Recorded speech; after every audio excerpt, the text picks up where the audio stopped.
সেরা স্বাদে দারুণ মজার একটি পটলের ইউনিক রেসিপি শেয়ার করছি আমার আজকের ভিডিওতে। আসসালামু আলাইকুম viewers, welcome back to my channel. Small কিচেনের পক্ষ থেকে আপনাদের সবাইকে স্বাগত জানাচ্ছি। আজকের এই পটলের রেসিপিটি একদম সহজভাবে তৈরি করে দেখাবো, আর খেতে এত বেশি মজা হয় যে গরম গরম 2 প্লেট ভাত আপনি খেয়ে ফেলবেন শুধুমাত্র এই পটলের রেসিপি দিয়ে। যারা কিনা পটল খেতে একদমই পছন্দ করেন না তারাও কিন্তু আঙুল চেটেপুটে খেয়ে নেবেন। তাহলে দেরি না করে অবশ্যই আমার পুরো ভিডিওটি দেখে নেবেন, সেই সাথে চ্যানেলটি সাবস্ক্রাইব করে দেবেন।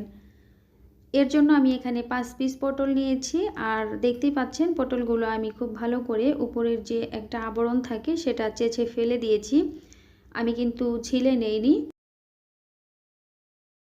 সবগুলো পটল আমি এখানে একই সাইজে নেওয়ার চেষ্টা করেছি, আর এই যে দেখতেই পাচ্ছেন এভাবে করে আমি কেটে নিয়েছি। আপনাদের সুবিধার্থে আমি কেটে একটু দেখিয়ে দিচ্ছি, দেখুন।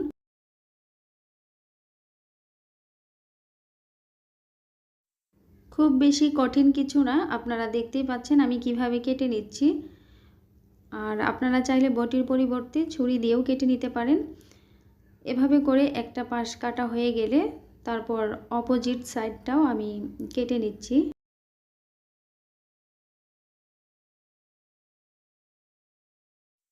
তবে খেয়াল রাখতে হবে যাতে করে একেবারেই কেটে না যায়, 2 সাইডেই যাতে আটকে থাকে।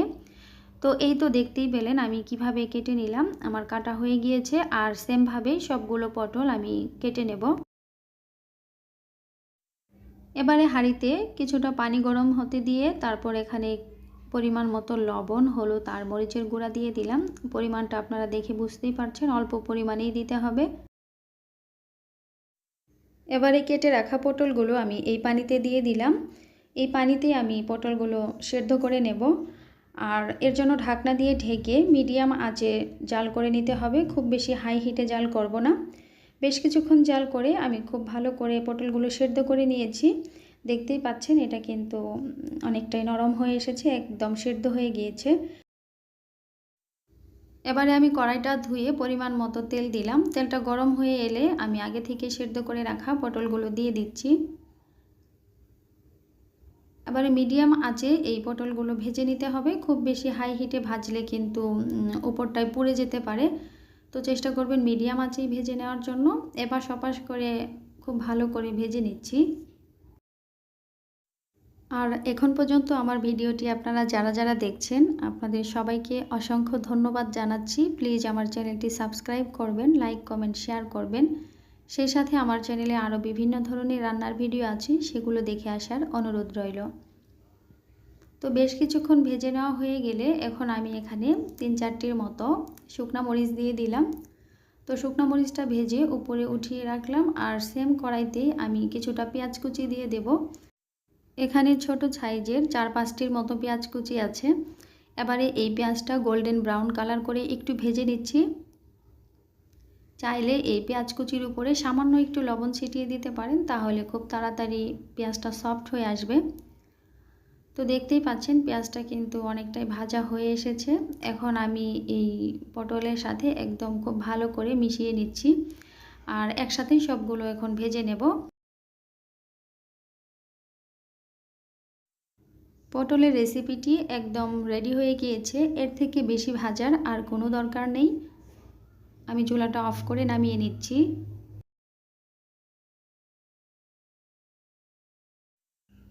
গরম গরম ভাতের সাথে এই পটলের রেসিপিটি তৈরি করে খেতে পারেন, দুর্দান্ত মজার হয় খেতে। আপনি একবার যদি এই রেসিপিটি তৈরি করে খান তাহলে কিন্তু নেক্সট টাইমও খেতে চাইবেন। এত বেশি মজার একটি পটলের রেসিপি, আপনি চাইবেনই যে বাজার থেকে পটল কিনে এনে এই রেসিপিটি তৈরি করে খাওয়ার জন্য। সত্যি বলতে অনেক মজার, একবার হলেও ট্রাই করবেন। সেই সাথে কমেন্ট সেকশনে আমাকে কমেন্ট করে অবশ্যই জানাবেন কেমন হয়েছিল খেতে। আজকের রেসিপিটি সহজ এবং সুন্দরভাবে দেখানোর চেষ্টা করেছি আপনাদেরকে। ঘরে যদি পটল থাকে অবশ্যই রেসিপিটি দেখে একবার হলেও ট্রাই করে নিতে পারেন। আর এরকম সহজ সুন্দর রেসিপি দেখতে হলে অবশ্যই আমার চ্যানেলটি সাবস্ক্রাইব করে দেবেন, লাইক কমেন্ট শেয়ার করে দেবেন। আরও ভিডিও আছে আমার চ্যানেলে, সেগুলো দেখে আসার অনুরোধ রইল। আজকের মতো এখানেই বিদায় নিচ্ছি। সবাই খুব বেশি ভালো থাকবেন, সুস্থ থাকবেন। আল্লাহ হাফেজ। আসসালামু আলাইকুম।